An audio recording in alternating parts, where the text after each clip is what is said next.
So I just wanted to make this video because it looks like it needs to be done. So there was a situation that happened where I was very triggered because somebody said that autism is not a disability, it's a different ability.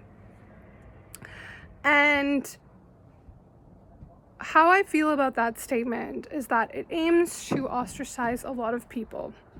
Because if you don't see autism as a disability, generally something like that comes either from one, a place of privilege, or two, it comes from some internalized ableism. And I think it's really important for us to have these conversations, especially when we may be trying to attract a larger, more supportive crowd. Now, to share stories on something like that, I think is imperative to opening up the conversation. And we need to have these conversations of how we can use language that becomes more inclusive.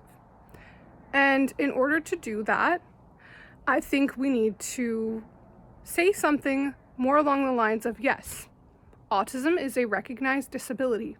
However, I do not feel disabled by it.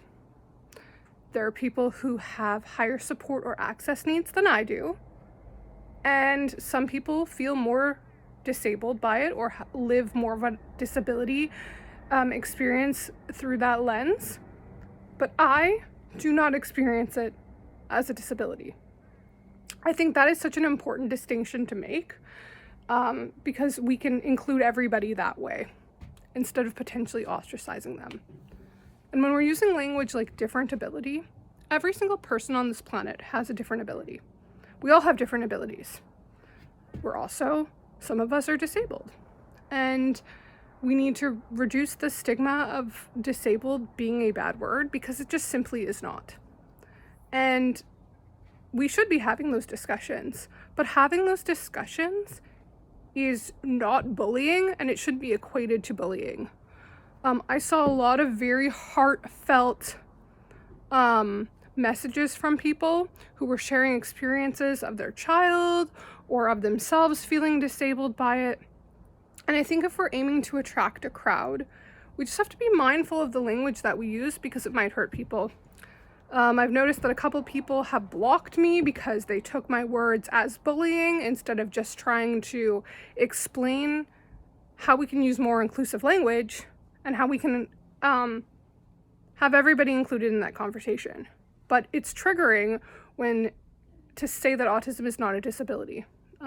There's been many times in my life where I have felt incredibly disabled, and there's times where I don't, because it's a dynamic disability for so many people. But if somebody says to me, well, I don't think autism is a disability, what about all that help that many people need? If we are put back into the normal population, or not normal, but like non-disabled population, people are simply not going to believe that we need the support. And with things in Canada like Bill C-22, where we're fighting for disability resources, it is so important for us to consider how that impacts everybody and potentially negatively.